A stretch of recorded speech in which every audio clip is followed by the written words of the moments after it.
En el 90% de los casos de abuso infantil, los niños conocen a la persona que abusa de ellos.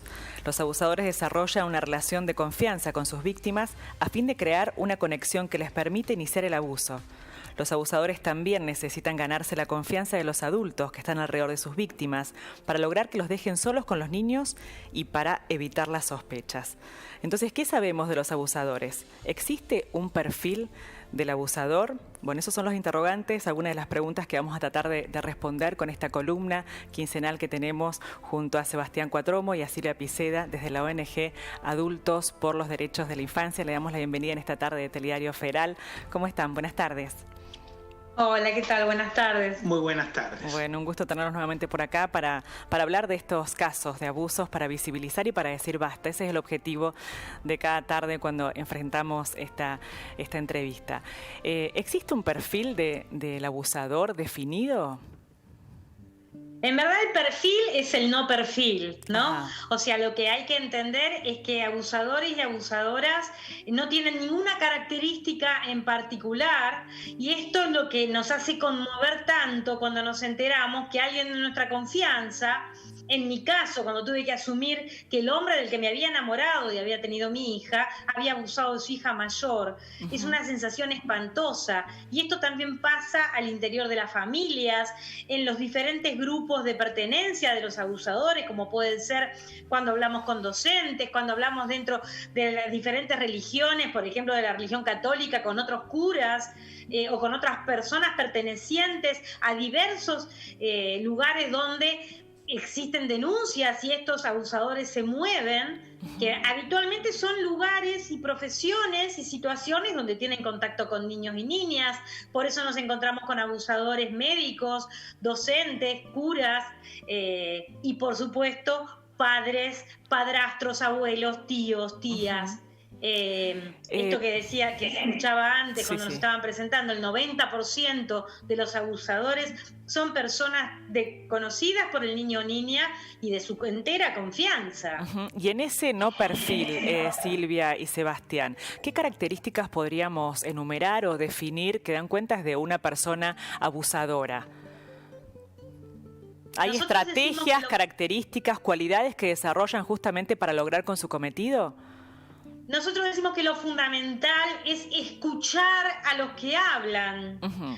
Habitualmente lo que nos sucede es que muchísimas veces hubo adultos o hubo adolescentes que en algún momento dijeron: yo fui abusado o abusada por fulanito, por el abuelo, por el tío, por el vecino, y en verdad lo que han hecho los adultos es descreer de esos dichos y no tomar como esto que está diciendo alguna persona que tuvo contacto con algún abusador, tomarlo como un dato cierto y a partir de ahí empezar a cuidar y a proteger a todos los niños y niñas que puedan estar cerca. Nosotros acá creemos que hay una función fundamental del Estado, que tiene la obligación de cuidar la infancia. Por eso nosotros, después va a estar bueno que Sebastián comente cómo desde hace años venimos intentando pedir, por ejemplo, que existan leyes en las cuales cuando un abusador cumple su condena, el Estado tiene que saber a qué lugares van a ir a trabajar. Para nosotros es fundamental que se sepa en qué lugares van a ir a trabajar una vez que cumplieron condena, porque sabemos que los abusadores, sin intervención social, colectiva del Estado, siguen abusando. Entonces, para nosotros esa es la preocupación, ¿no? El saber que estas personas, si los dejamos sin hacer nada, van a seguir abusando. Por eso nosotros habitualmente le hablamos al Estado, pero también le hablamos a la sociedad toda. Cuando una familia se entera de que alguien dijo, el tío, el abuelo, la abuela, alguien, el vecino, abusó de mí hace tantos años, en lugar de decir ¿por qué venís a decirlo ahora?, como muchas veces sucede, o vamos a hacer como que no escuchamos nada porque esto va a romper la familia, entender que el que rompió la familia es el agresor y que el que está hablando nos está dando la posibilidad de cuidar a los niños, niñas y adolescentes del hoy, además de abrazar y proteger al que se está animando a decirnos algo que por tantos años ha tenido guardado. ¿Hay estrategias o algún tipo de táctica para lograr con su cometido en cuanto a ciertas conductas que desarrollan justamente para someter a su víctima los abusadores? Una vez más, ¿no? Como lo hablábamos al principio, del no perfil. Ahí, lamentablemente, lo fundamental es ese vínculo de cercanía que tienen los abusadores y las abusadoras con sus víctimas, que siempre es cercanía afectiva, siempre parte de una necesidad de cuidado que la niña, niño o adolescente tiene con respecto a esa persona adulta que puede ser su familiar, un docente, un entrenador o entrenadora deportiva, un religioso o religiosa. O sea, por esta misma condición básica, que es esa cercanía afectiva y de cuidado que tienen agresores y agresoras con niñas y niños víctimas, de por sí podríamos decir, con respecto a tu pregunta, que si se quiere la estrategia básica que lamentablemente desarrollan estos agresores y agresoras es la de aprovechar justamente esa situación de cercanía, ese poder que tienen con respecto a la niña, al niño o al adolescente que confía en ellos y en ellas para justamente avasallar esa situación de poder y abusar a la niña, niño o adolescente.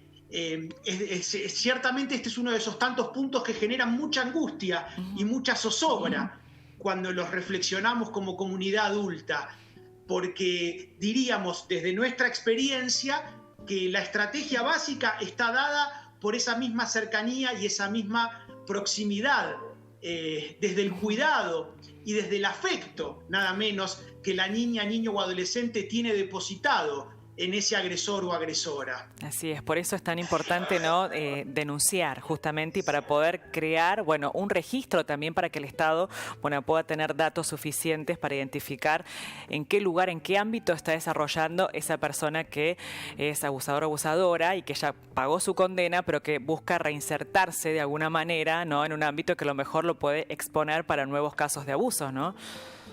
Totalmente, y por eso nosotros pensamos que, por ejemplo, la ley que desde el año 2015 tenemos en nuestro país, que es la ley de respeto a los tiempos de las víctimas, que es la que da la posibilidad de que en verdad se investigue y se lleve a un juicio a condena aún muchos años después de cometidos los actos. Esto da la posibilidad de que personas décadas después de haber sido abusadas o abusados puedan hacer la denuncia y que esta denuncia sea tomada por el Estado y sea investigada. Para nosotros, la otra cara que tiene esto es que ahí el Estado tiene una oportunidad magnífica de cuidar a los niños en el hoy. Porque no solamente si llevamos adelante esta ley, le estamos dando la posibilidad de que realmente sienta que es escuchado, creído y de alguna manera tenga un tipo de reparación, una víctima. Además de eso, estamos haciendo de que estos agresores dejen de dañar en el hoy a los niños, niñas y adolescentes, porque la única cosa que vemos una y otra vez es que siempre que se ha negado la peligrosidad de alguna manera de estas personas, o se los ha corrido de lugar, o en las familias no se han escuchado cuando algún niño, niña, adolescente o algún adulto avisó de esto, lo único que vemos es que en esos lugares se multiplican los abusos. Los abusadores no paran de abusar con el paso de los años si no hay una intervención clara desde el Estado y desde las familias. Cuando el Estado no está presente, la familia simplemente escuchando y sabiendo que ningún niño o niña más se tiene que contactar con una persona que abusó de otro niño o niña de ese núcleo. ¿Un abusador, un abusador o una persona abusadora se recupera luego de pagar una condena? Ese es un tema muy difícil de contestar. Lo que nosotros vemos en líneas generales es que es la evolución de estos abusadores cuando nunca hubo intervención. Por eso hablamos de la intervención. Y por eso nos parece tan importante que aún después de salir de las condenas, por ejemplo, se sepan en qué lugares van a trabajar. Yo siempre digo lo mismo con respecto al cura Grassi. O sea, cuando cumpla su condena, ¿vamos a permitir que siga trabajando con niñas, niños, adolescentes o personas vulnerables? nos parece que en verdad el Estado debiera tener algún tipo de legislación que en estos casos es importante saber a dónde van a ir a desempeñarse laboralmente. Y esto me parece que es una tarea que es incómoda, pero que lo cierto es que es importante tenerlo porque tenemos la obligación de cuidar a los niños y niñas del hoy, no solamente que se cumplan las condenas con lo que pasó en el pasado. Pero son situaciones que en la mayoría de los casos se dan en el ámbito intrafamiliar y que ese mismo núcleo se encarga justamente a veces de que no trascienda, ¿no? Por eso es tan peligroso. Por eso nosotros hablamos al Estado en su obligación y tratamos de conmover y de alguna manera llamar a que el Estado cumpla su obligación de defender las infancias, y por otro lado hablamos a la comunidad toda y a las familias, porque vemos sábado a sábado en nuestra reunión de pares cómo muchos compañeros y compañeras, años después, el gran dolor que tienen es la actitud que tuvieron los familiares al enterarse. Y cómo son de alguna manera expulsados de esas familias, porque vos una vez que hablaste y ves que en las fiestas, en los cumpleaños, en las reuniones familiares, se sigue citando, invitando al abusador o abusadora, es algo insostenible para la víctima que habló, pero además ahí lo que nosotros sabemos es que se está garantizando la impunidad y el accionar libre de estos agresores dentro del núcleo familiar. Por eso tienen siempre el silencio, nosotros decimos que es el mayor cómplice de los agresores, porque no solamente sirve para que no tengan condena legal, judicial, sino que además sirve para que puedan seguir teniendo el accionar con los niños y niñas de los lugares donde están.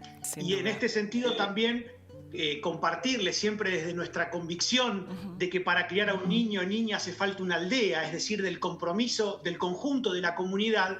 En mi caso personal, esto tomó estado público en su momento, quien fuera el abusador de mi infancia, juzgado y condenado por la justicia, el ahora ex hermano marianista Fernando Pisiocchi, cuando cumplió su condena y recuperó su libertad, fue descubierto trabajando como encargado de un edificio en el centro de la ciudad de Mar del Plata.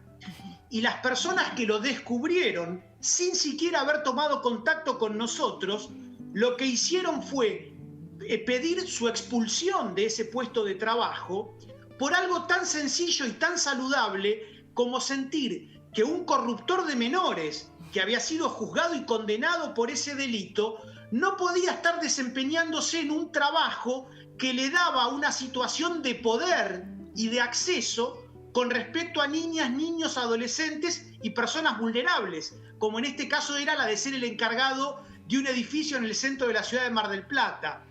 Cuando estas personas se contactaron con nosotros para contarnos lo que había sucedido, lo hicimos público. Luego, como en nuestras recorridas permanentes por todo el país, estuvimos allí en Mar del Plata, hasta hicimos actividades públicas en ese mismo edificio, donde hasta unos días antes quien fuera mi abusador se había estado desempeñando como encargado, porque esa actitud pacífica y a la vez muy clara y firme de esta comunidad de vecinos y vecinas de Mar del Plata demostró este compromiso básico con la suerte de la infancia, que tiene que ver con esto. Cuando se enteraron que este hombre venía de cumplir una condena por corrupción de menores, claramente sintieron que no correspondía que estuviera desempeñándose en un puesto como el de encargado de edificio.